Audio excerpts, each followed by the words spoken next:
couple of disclaimers. One is, this afternoon, we covered about 1/3 of our material that we wanted to cover last night. We're going to try to cover the other 2/3 in the same amount of time that we did 1/3 last night. So here's what's going to happen. We're going to be skipping some of the slides in your handout. You're going to have to try to figure out what that is. But Christy and I have eliminated a few here and there. If you have something you want to talk through later.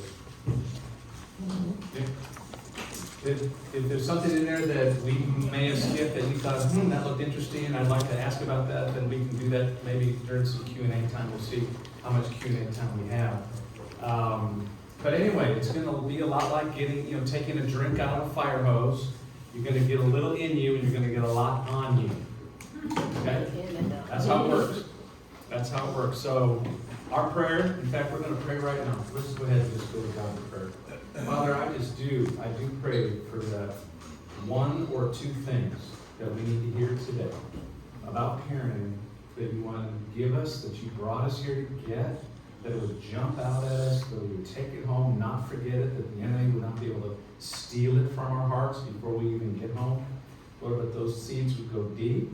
They would find soft, fertile soil, and they would grow into something that would be good and fruitful for our family life, for our married life. And we just thank you in advance for that. In Jesus' name. So, who can tell me, what we started off with yesterday is begin with the end in mind, right? Don't know if you guys got a chance to talk about this yet together, but what do you want your kids to look like when they're done? Right? When they're ready to leave the house, when they're ready to launch, what does that look like? What do we want them to look like? What are we going to start working on character-wise, inside-wise? Because that's where all their actions come from, what they're like inside, right? Hopefully they're being controlled from the inside out. Christy and I, these are the 4 that we kind of landed on. Everybody is going to come up with their own list of 3 or 4. And our encouragement is you to find those kinds of things that you can communicate and remember well with each other, and that you can kind of communicate with your kids as well, because we did. Go ahead, Beth. It's worth noting that we didn't start out with this list. I mean, we came into parenting very much the way you all did. We didn't have a handbook. We didn't have parents that necessarily instructed us in the things to do. So it would be through earning our PhD. It would take time. In other words, Simon 1 didn't have the benefit of everything. Don't have some of it. So this is what we ended up with. So I just wanted to say that. That's great. That's a great thing to remember. Again, Christy and I, some of these things made the list because of things we did wrong as parents. Okay? We learned and we adjusted and we moved on. Our kids taught us. We listened to each other.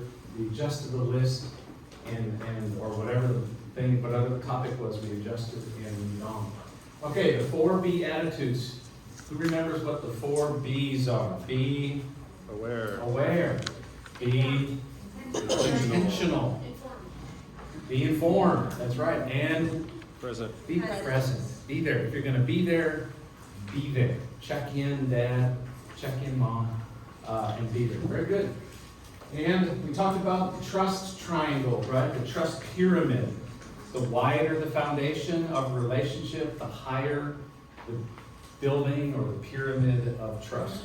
And without trust, you've got nothing. You really don't have a lot to stand on, a lot of equity to be able to jump into issues with your kids if it's not done from a position of relationship and trust. I'm going to go ahead and grab this quote, if that's okay. I thought it was a good time to have this time. Right. Maya Angelou is given credit for this version of the quote. Other people with Mark Twain and others have said it very similarly. But I've learned that people will forget what you said, people will forget what you did, but people will never forget how you made them feel. This is my grandma. Okay? I don't remember everything my grandma said and everything my grandma did. I remember how I felt when I left Grandma's house. I just felt So important. She sat me down, one-on-one, grabbed me, asked me questions about life and school, all throughout life. I felt, she just made me feel awesome. And that's how, you've got someone, I'm sure, from your background there somewhere, whether it was a coach, or a grandma, or a granddad, or a parent, or whoever it was, that, yep, I'll never forget how they made me feel, right? So anyway, that's an encouragement for all of us. Your kids aren't going to remember what house you lived in, what you drove to work every day, the coolers of your neighborhood, or the car, the pool. They're going to remember how you made them feel. Simple as that. It's as simple as that. Okay, we're going to jump into a section called Roots and Wings, and we're going to fly through it. No pun intended. Or maybe there is. So, Roots and Wings. There are two lasting bequests or things that we can give our children. One is roots. The other is wings.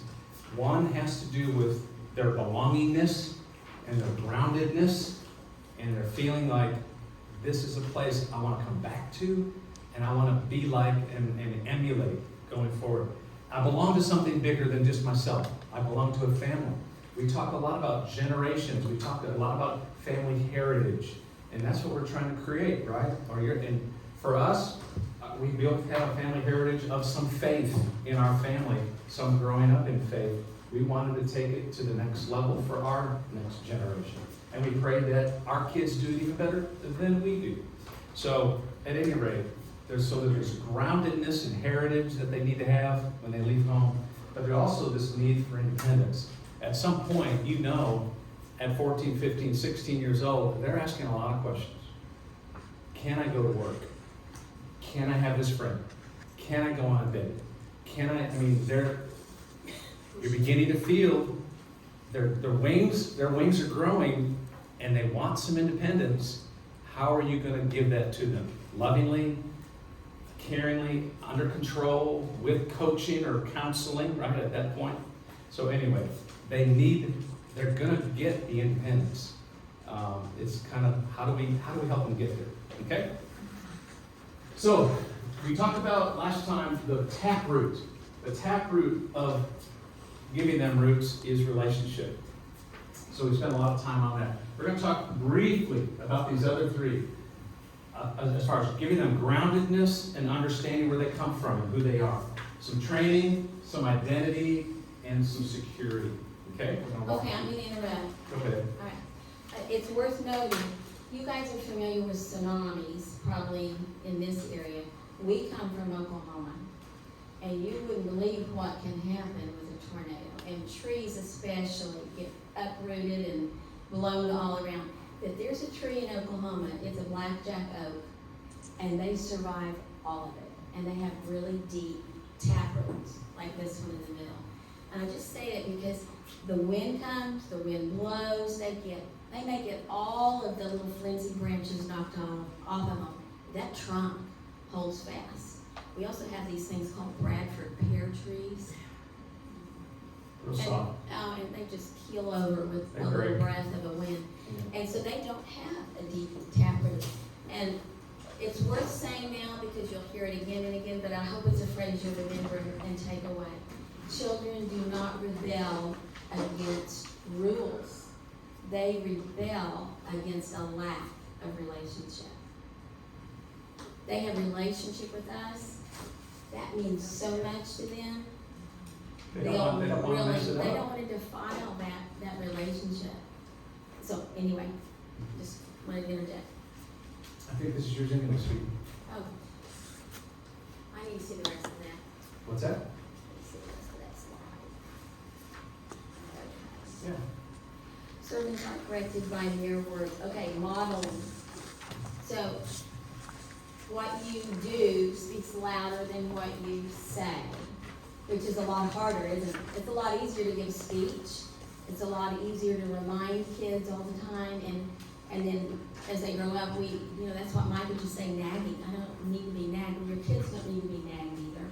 You need to tell them the reason why. When you tell them this is what we're going to do, and this is why. For example, I'm thinking of a behavior we had to deal with at our church was our kids. We have really long hallways, and it just invited racing.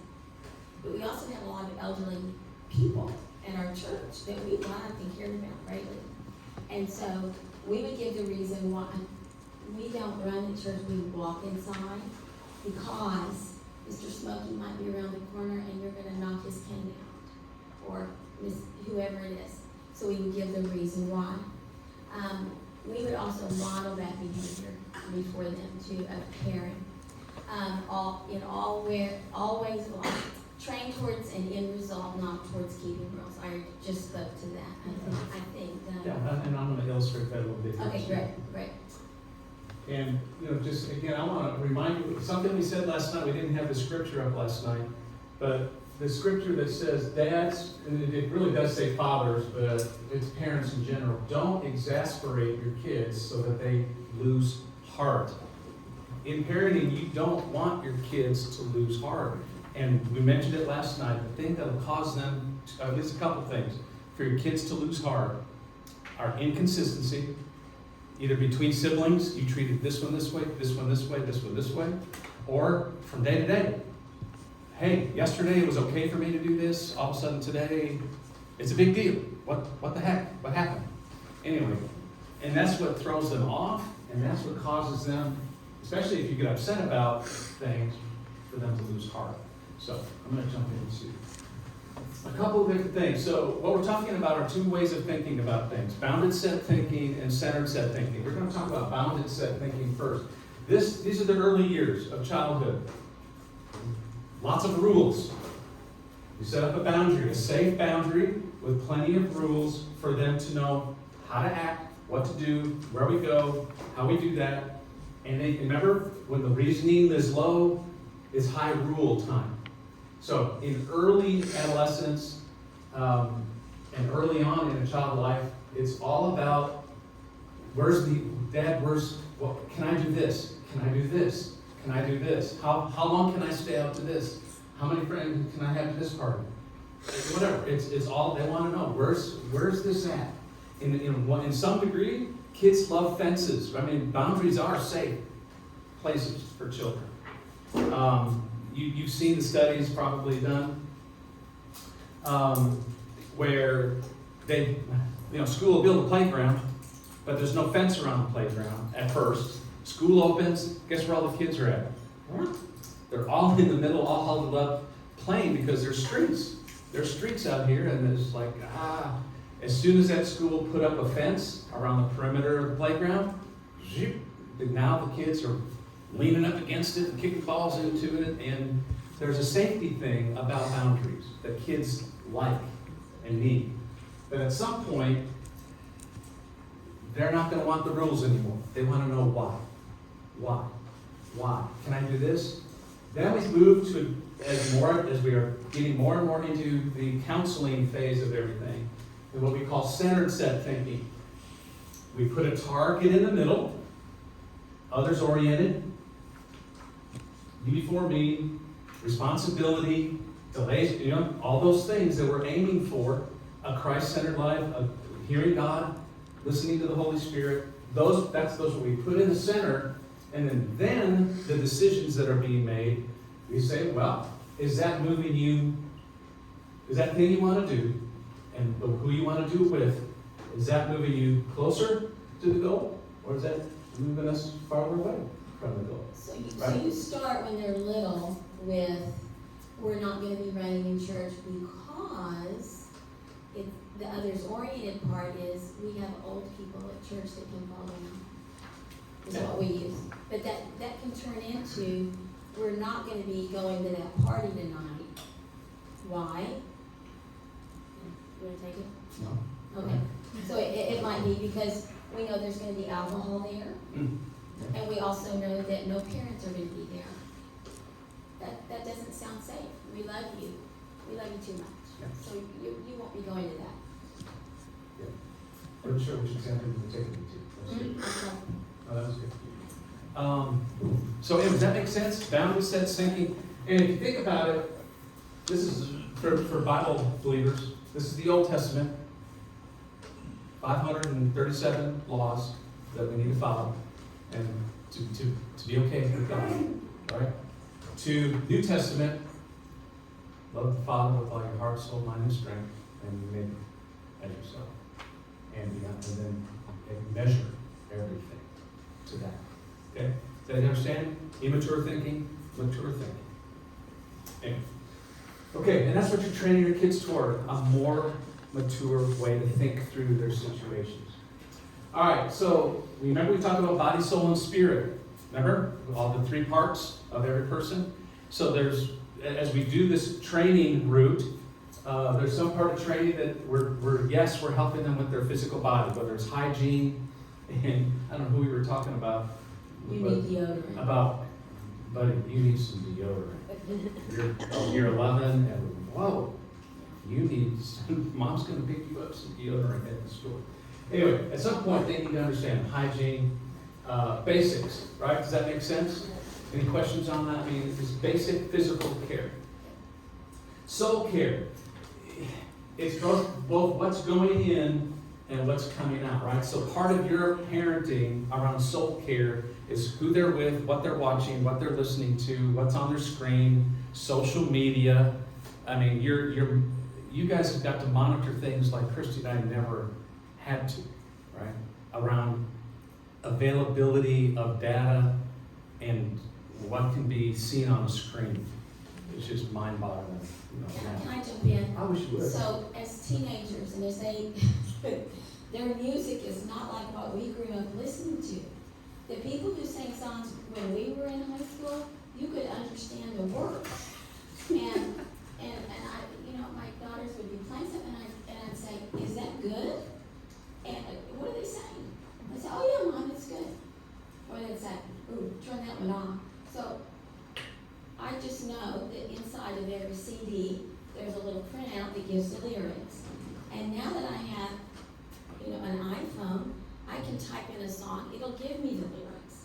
So, it wasn't like you can't enjoy that, horrible music that I cannot stand the way it bops around. And how is that fun? But it was just lighthearted and fun to them. And if the lyrics were clean, go ahead. I mean, in my day it was Mary Had a Little Lamb, and I know it wasn't very spiritual, but whatever. They could have some choices like that. But it was with our approval. And if I happen to get in your car, and I happen to be driving down the highway, and I happen to hear something that I never heard before, and certainly it just happened to fly out the window and land on the side of the road. And I don't know how the wind did it, but it landed in the window. So, it's with approval, and it's walking them through. And so we'd say, well, this is why we're not going to do that. Or it would be movies. Hey, Mom, everybody's going to see this movie. We'd say, well, everything that's PG or everything that's PG-13 is not created equal. You guys know that. I've seen movies that I thought, why didn't that get an R rating?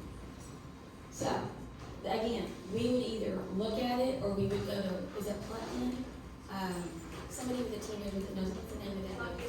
Plug-In, that's it, yeah. And you can type in the movie, it'll give you why it's rated a certain, it's got this word in it, it's got this, so you can make a fairly good judgment yourself. That being said, we always gave this caveat to our girls and to our son.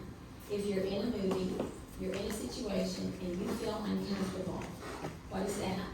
Well, that's the Holy Spirit. Call Dad. Call Dad.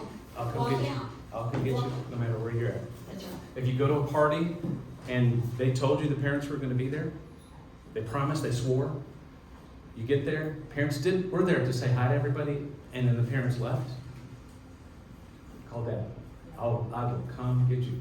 In fact, as you start going to more parties, Dad may just stop by and say hi every once in a while at the party that you're at.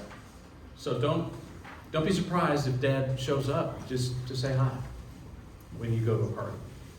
Just to check. Just say hi.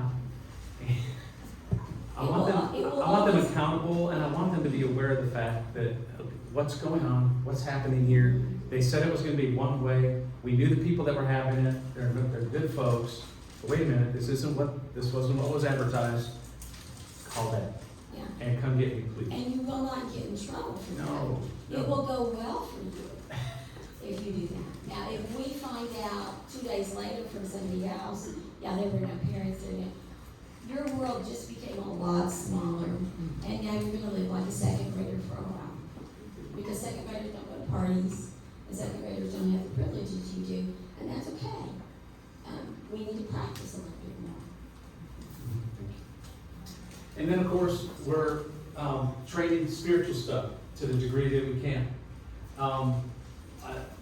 My first 3 children graduated from Christian school and went to the Christian school.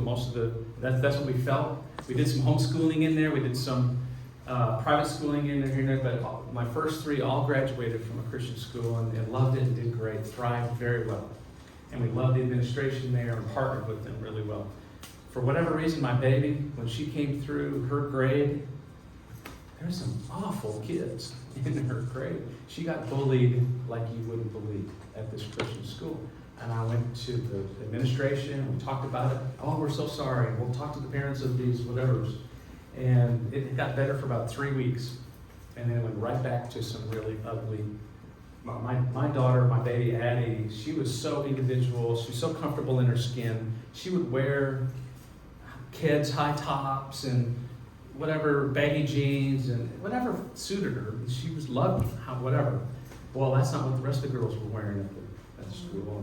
Tomorrow we're going to bring this kind of purse and we're going to put our hair this kind of way. And Addie's going, no. Well, that turned into ostracization, ridicule, and even worse. Pulled her into public school there's a really cool long story there about how we let Addie pray through that. Came together after about 5th or 6th grade. It's time to get into public school. So for Addie, the confrontation to the world and what the world's got going on, she met friends in her first week of school that were Hindu, atheist, Catholic, Muslim, bisexual, asexual. I mean, these were... There's not a such thing. I mean, they were all... I mean, it's like... And Addie was sitting there going, well, tell me about that. I mean, she was very... Everybody loves my little baby. She's so good. Anyway, she'd come home. What's this? What do Catholics believe, Dad? Are they that bad? Kind of thing. And we'd say, no, you know what? Let's go figure it out. So Addie and I began coffee time. Once a week, Monday or Tuesday morning, we'd get a book, and there's a lot of little ones out there. The first one we started on was World Religions in a Nutshell. And they covered 20 some odd religions in about 3 pages each. Little booklet, simple. Not only what they believe, but how you share the gospel with them. Anyway, and that's what we did. We went to breakfast, and that's what we went through. Then it was something else. We went through the Apostles' Creed. Dad, what do we believe? And why do we believe that? We went through the Apostles' Creed together, line by line. And this is our statement of faith. Let's talk about it. Let's memorize it. My kids, even going through Christian school, never had to memorize the Apostles' Creed. So at any rate, this is how you transfer and train and get God's principles, is you just purpose to sit down with them and go through it with them and love them through it. Prayer, how to hear His voice. Let them catch you doing it. Make it a regular part of family life at the dinner table when prayer requests are shared. At night when they get home from a date and something came off wrong and they're upset, or this or that friend got beat up by this and that friend. Let's pray. I mean, we listen to it all. Quite often, the older they get as teenagers, the knock comes on your bedroom door at about 11 o'clock. Mom, Dad, are you still awake? Just say yes. And they'll come in and flop down next to you, and you listen to their heart. For some reason, the later it gets, the more open they get to. Of course, we get tired of it. And also, I want to make sure you God stories. These are the things that I think most helpful in keeping your kids from coming off the chain in college. Is when before they leave home, not only do they need to know about God, they need to know God. They need to see Him work. They need to experience His power. They need to have a story where they prayed for someone and watch them get healed, or watch something dramatically change or improve in that life. something they can go back to and go, holy cow, how does that work? God must be real, right? Dad and Mom told me about God my whole life, but you know what? They have to own it at some point. All my kids came to that crossroads somewhere in high school. Somewhere in high school, they went on their own journey to figure out, is the God of my parents my God? And you help them navigate it. You send them to camp. We had one camp we loved to send our kids to. 2 or 3 out of the 4 found their yes and amen to their relationship with God at this particular summer camp. Anyway, get them into atmospheres and into places where they're going to meet God and know how to go. Because when they get to college, even private Christian colleges, you know, the professors there are as liberal and are you sure there really is a God kind of professor. Do you know the Bible really is fraught with a whole lot of mistakes? It was just written by a bunch of guys. This is taught at our schools, in our colleges. And if your kids don't know otherwise, it's like, well, or if it comes over on social media from someone they really respect. This is the part that I really don't get on social media because I'm on nothing social media. But apparently this teen and 20-something age, it's like, if it's on social media and I read it, it's true. Somebody said it, and I like them. That must be true. And this is the most dangerous place of all. So at any rate, help them define their God story. Teach them to be Christians, or the world is going to teach them not to. That's right. Sweetie, you want to go through some security stuff? Oh, this is so huge. Okay. Security. So you want to have a peaceful and harmonious house. And I'm going to talk a little bit about, we were talking with Rob and Dad about conflict resolution. You may have grown up in a home, Mike grew up in a home where conflict was pretty loud and angry. I grew up in a home where it was absent. That's why I was shocked when my parents announced that they were going to get divorced. I had no clue anything was wrong. So, healthy debate is good, but when it starts to get into personal details, and if you need to raise your voice or you can't control yourself and you do, go to the laundry room. That was our code word for we need to take it out of the presence of the children. And so, just very nicely, honey, we need to go to the laundry room, or we would talk over something. So peaceful and harmony, stable, predictable, avoid the divorce word, don't use it as a threat. Because your children will hear that too. And that just causes instability in them and a feeling of, that just makes them insecure. It's not fun to hear that. No.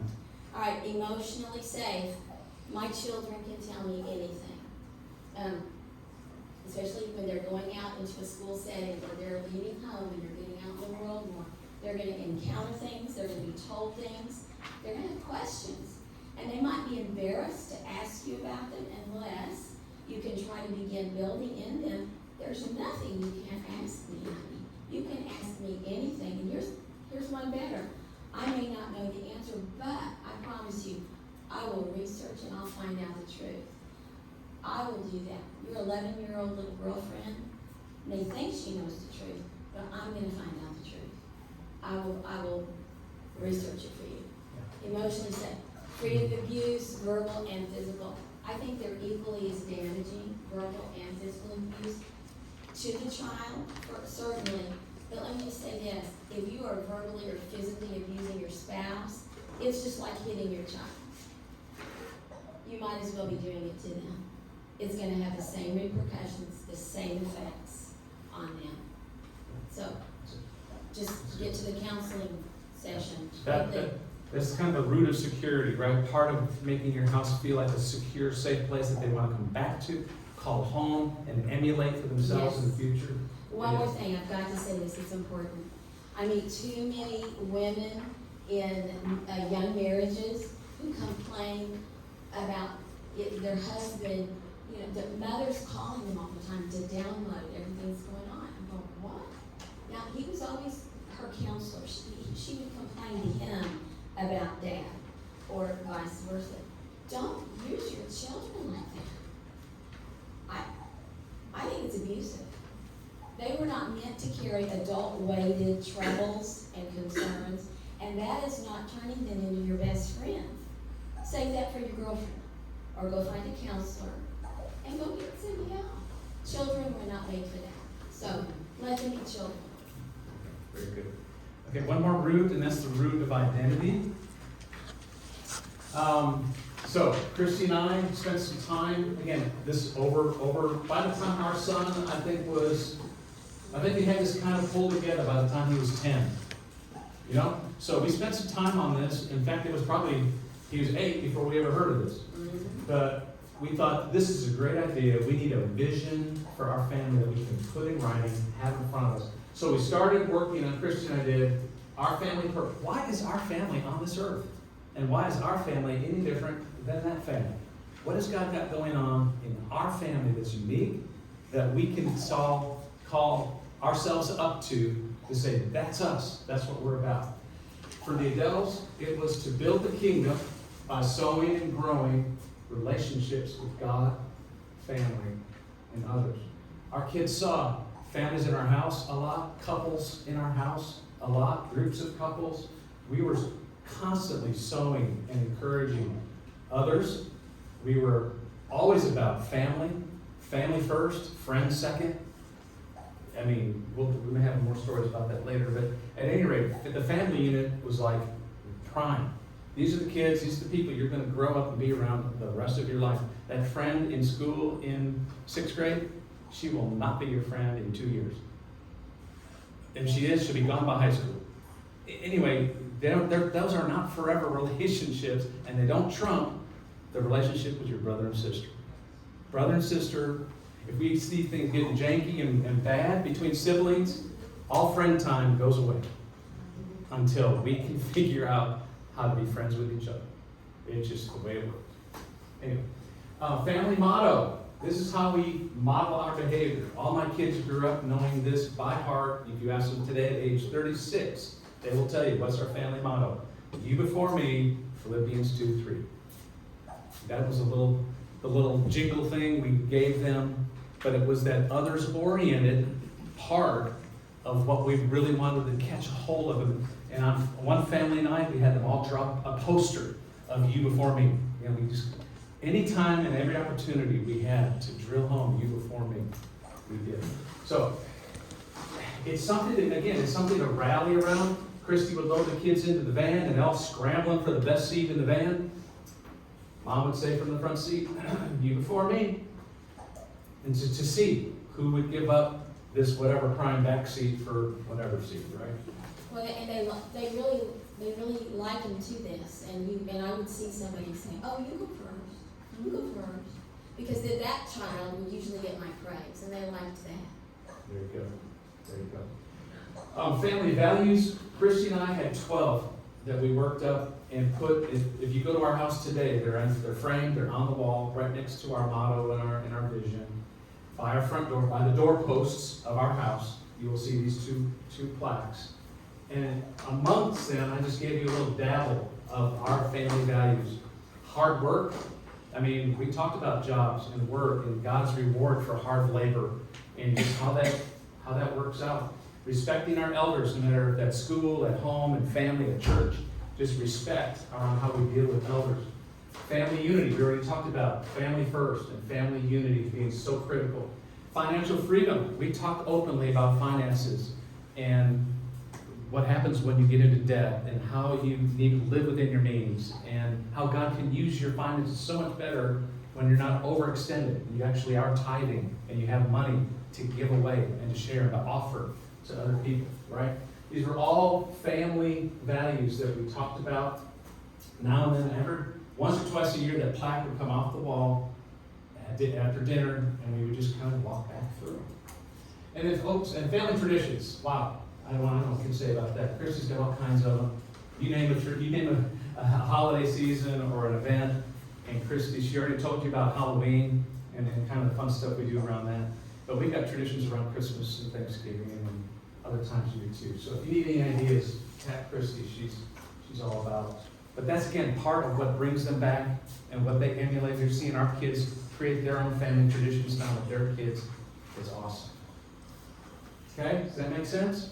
Yeah, growing roots, relationship, security, training, and So I mentioned that web Identity. address, why you have that web address. Oh, FamilyID.com. Yeah, we happen to know the guys that started this company, but basically, if you want to go and find good resources about how to sit down together and go through a process of identifying your family identity, your family vision, your family motto, this website is just chock full of great resources for that. Not everybody's up to it. Some people get real intimidated by the thought of coming up with a family vision statement. Oh my gosh.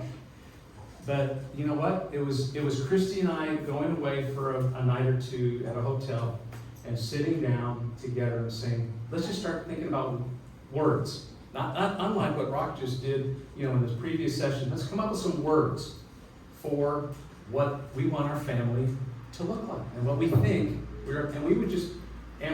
After about 8 or 10 words, we would combine like words, and then we would eliminate some that were kind of at the bottom of it.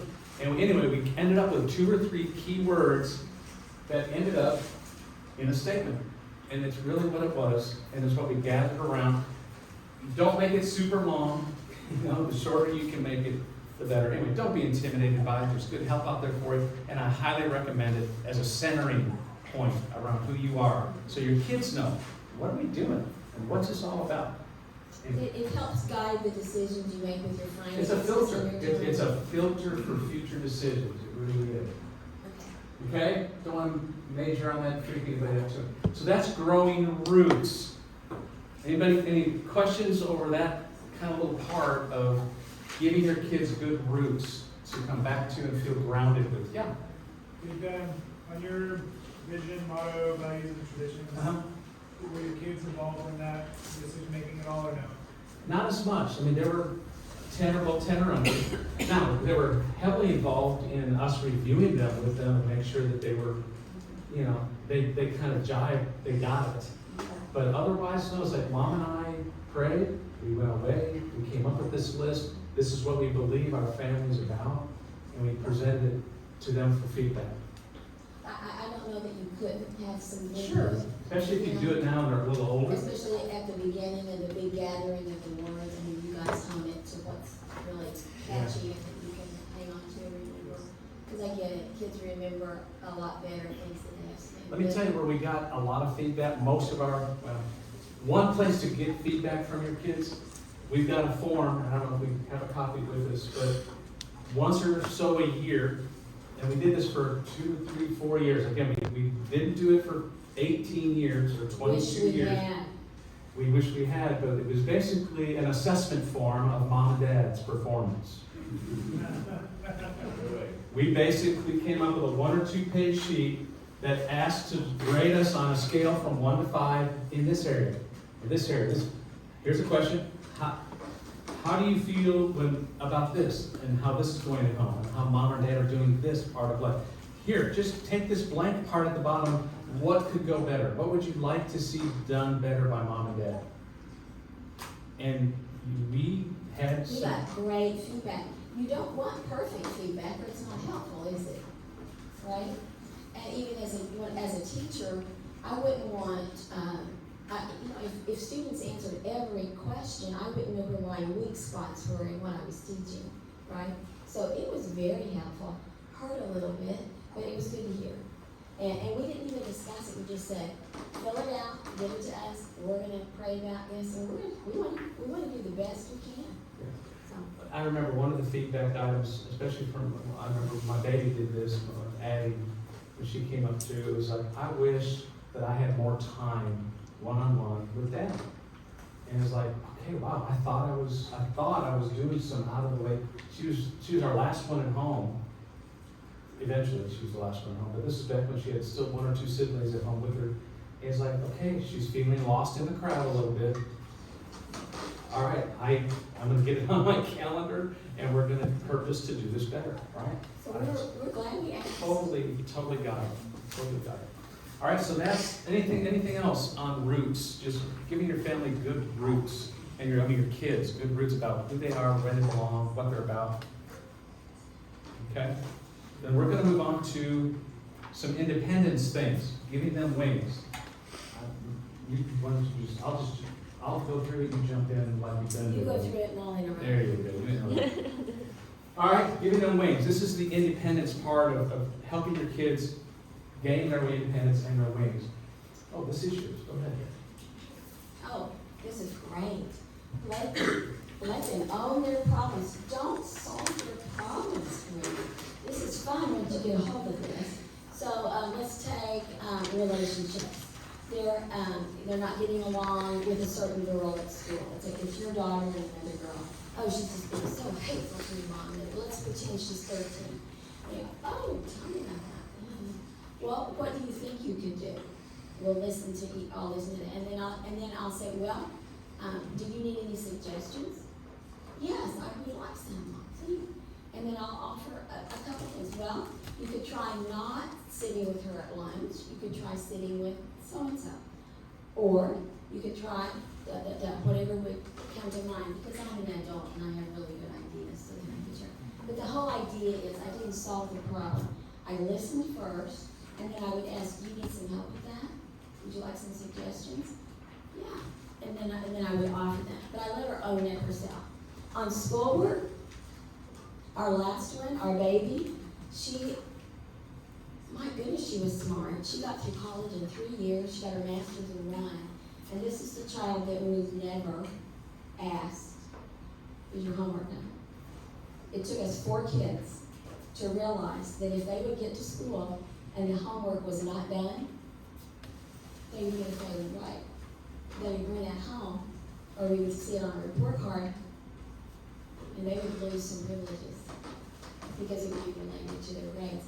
But they totally owned it, and we didn't. And that doesn't mean I wouldn't say things like if she said, can I go outside and go do so-and-so? I might just say, is your homework done? But I'm not checking it. And I wasn't helicoptering around her. But let me see it. Let me see it. Let me see if you spelled every word right. Let me see if you did this. No, I'm not her teacher. She's going somewhere else. Now, if I was her homeschool teacher, it would be different. Let her own her own problems. What if they don't get that research paper turned in on time? Well, gosh, maybe they won't make straight A's and they won't be in line to be valedictorian. Is that really the end of the world for our dad? I mean, honestly, I want her to learn now so when she goes to college, she's not paying the money, our money, for school credit and not getting the work turned in on time. There's good lessons to be had from failure in school, so let them own it. It will stick much better than you nagging them, and then sometimes it works and most of the time it doesn't. Sports and competition, just stay out of it generally. Don't be that dad in the bleachers. It embarrasses your children. It embarrasses them to the point that they don't, some we've been around, don't even want to participate anymore. If there's a problem, depending on the age of the child, I'd say if they're under 12, go ahead and proceed in a polite way with that coach and talk to them. But when your son starts entering manhood and you know he's being a guy, why don't you, Mike had this happen with our son. He was on a junior high basketball team, but he went to our son and he said, I see this is happening. Coach wasn't playing our boy. We could not figure it out. Josh couldn't figure it out. It was like it got to be blatant that he wasn't playing. And Josh is really good little player. And other people are noticing. Other people are coming up going, well, what's going on? I'd ask my son, who's 12, 13, what's going on? Dad, I don't know. I talked to Coach, and do you want me to get involved? Because it's been going on for 3 or 4 games.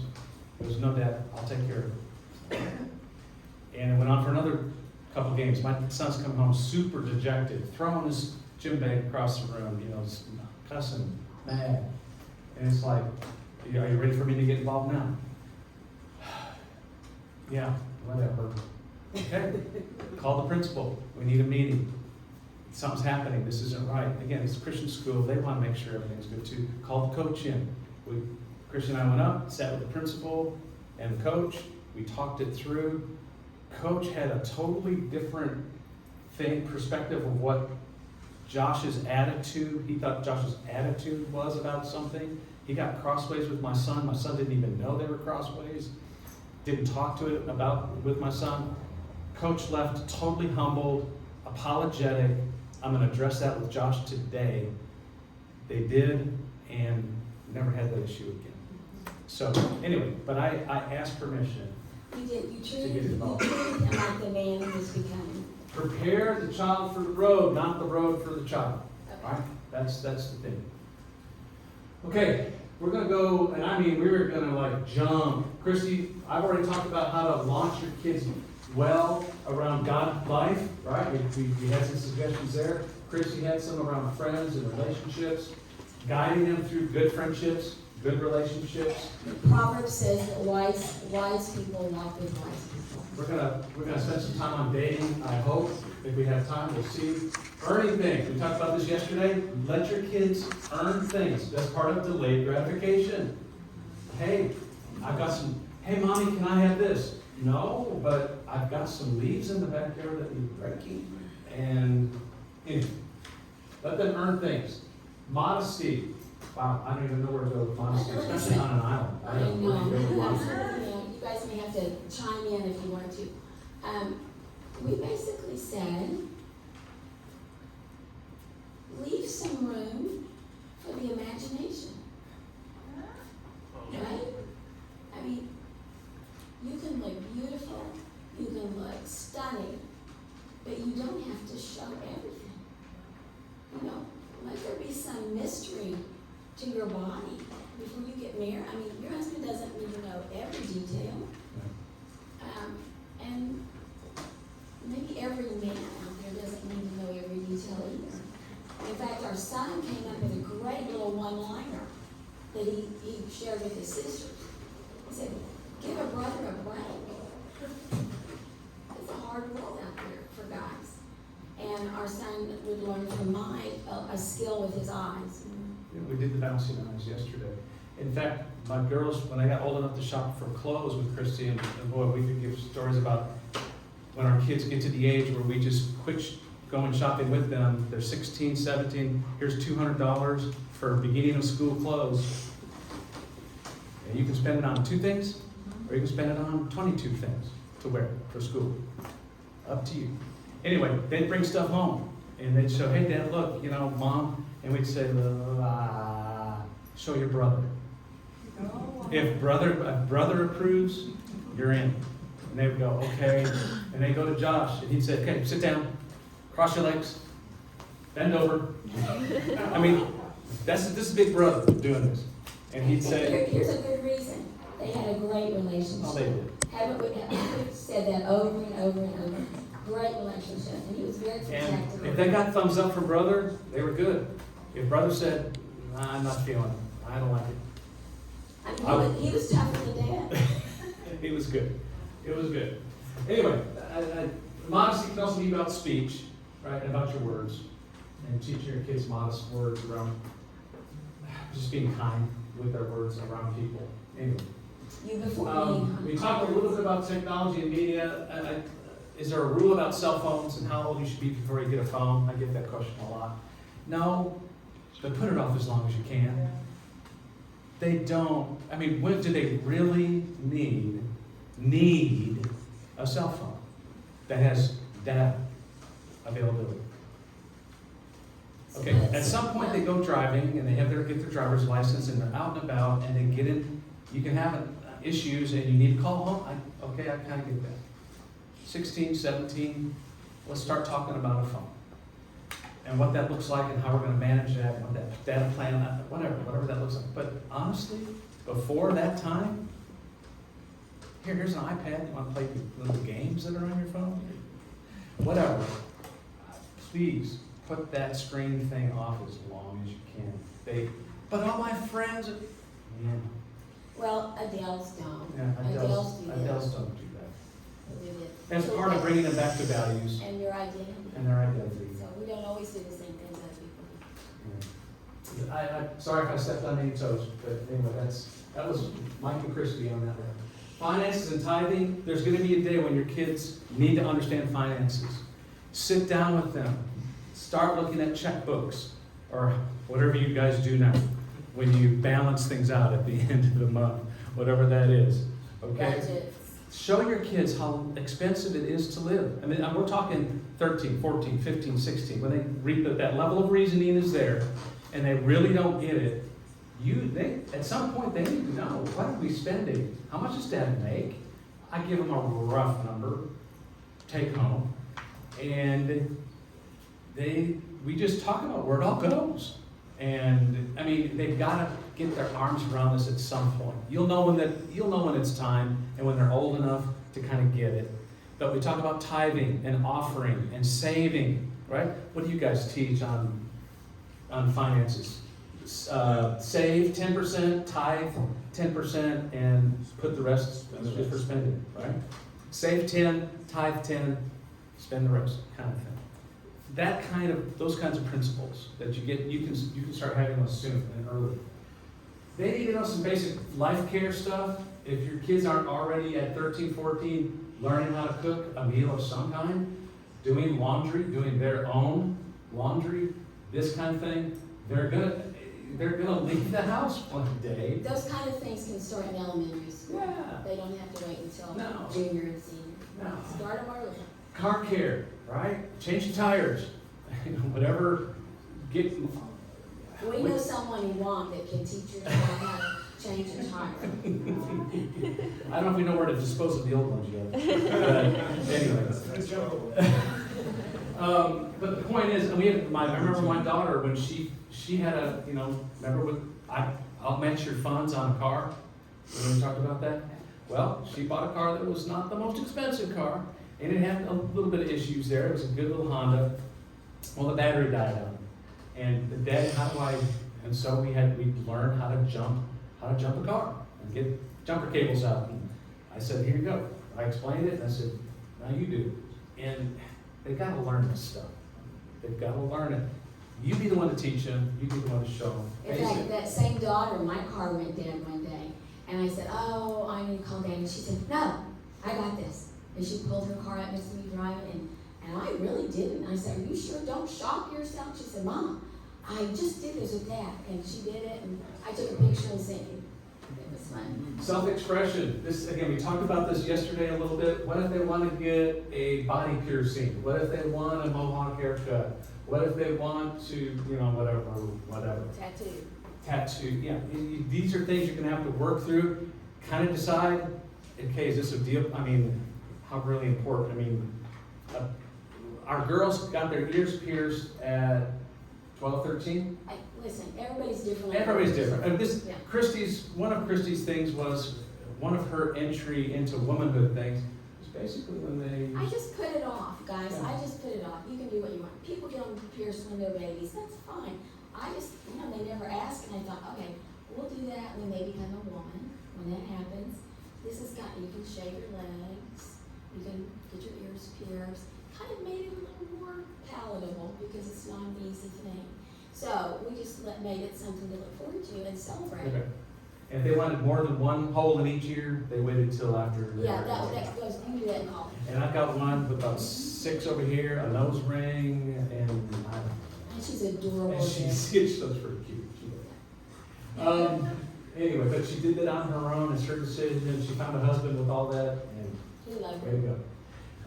Chris has already talked about giving away some decision making. They're learning from y'all about work-life balance, Dad, how often you're home, how often you're not home, what your job. Not only are they feeling the effects of it, they're learning, Chris talked about modeling, they're learning, oh, this is what dads do. They work a lot.